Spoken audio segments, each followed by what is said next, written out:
Well, we've been learning a lot, and we promised in this conference we would be challenged. And yes, healthcare is challenging, and we want to share some thoughts with you with that. Why am I here? My background is commercial nuclear. These guys are healthcare, right? Why am I here? Well, does anybody remember a report written called To Err is Human?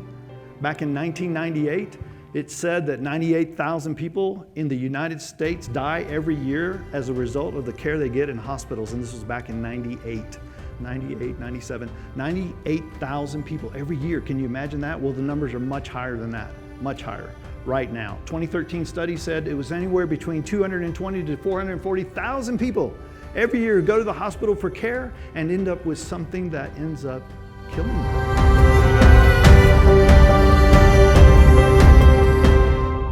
You transform any workplace safety culture in any high-risk industry. How do you get that culture shift?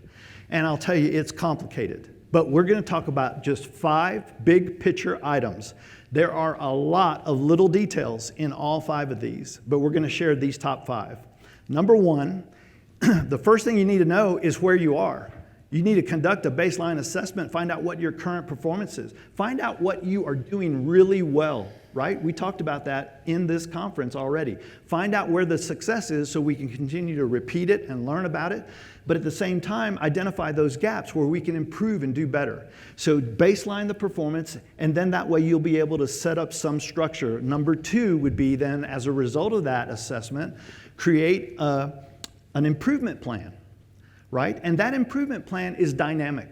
It should be ever-changing. It captures all of the things that you want to do to close the gaps and improve performance, okay? But it's dynamic, and it should always be that way, okay? In addition to an improvement plan, no initiative can be successful unless you have a strong change management plan.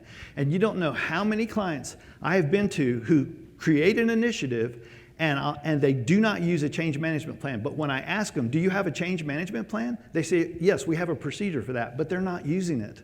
They're not using it.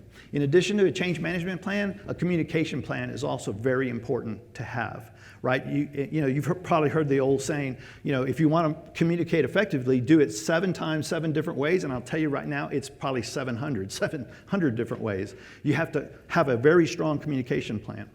Number 3.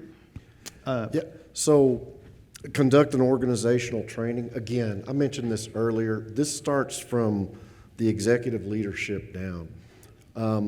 Excuse my bias for being a nurse, but you do need to listen, deference to expertise to them, and I guess they're speaking out.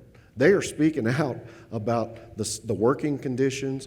Gabriel gave you a great glimpse of what the life of a nurse is like, right? Well, executive leadership doesn't always see that reality. And so the training needs to start with them. And then after that, training and competence demonstration application needs to occur on a consistent basis. Not one and done and good luck, you got an RN and by your name and a pulse and get out there and be somebody. It doesn't work that way. Excuse me. Right? Exactly. Thank you, John. And so when we work with clients on shifting culture, when it comes to senior executive level management training, it is this big. When it comes to middle management training, down to the first line supervisors, it is this big. When it comes to the worker level training, it's about this big. That's how much roles and responsibilities and understanding at the higher levels need to know to drive successfully those initiatives moving forward. How about number 4, Gabriel? With number 4, so observation and feedback processes in the healthcare environment are virtually non-existent.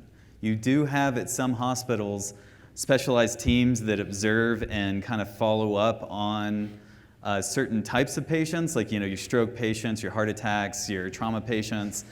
They're more focused on, are they getting the right care and are certain metrics being met, and not at the end user, is everything being done properly, and can we tell the end user what they did right and what they did wrong? Very rarely does that happen. It is virtually non-existent. Yeah, just to piggyback off of that. So all of those things are important because they're tied to reimbursement. Money. Quality indicators are at a certain level. then reimbursement is higher. We got to change that whole model from fee-for-service to value-based care, and we're a long ways from that. I am hearing it now, but we're a long ways from making that transition. Okay, and number 5, the last thing I'll share with you here on this is you always have to follow up with some type of effectiveness review. You got to know, are you making any progress, right? And that's why I said that improvement plan needs to be dynamic, because your effectiveness review is going to tell you what's working and what's not. So those things that are not working, throw those out of your plan and adapt and change and make those changes to help you successfully continue on your journey for high reliability operations in your high reliability organization. Does that make sense? Is that fair? All right.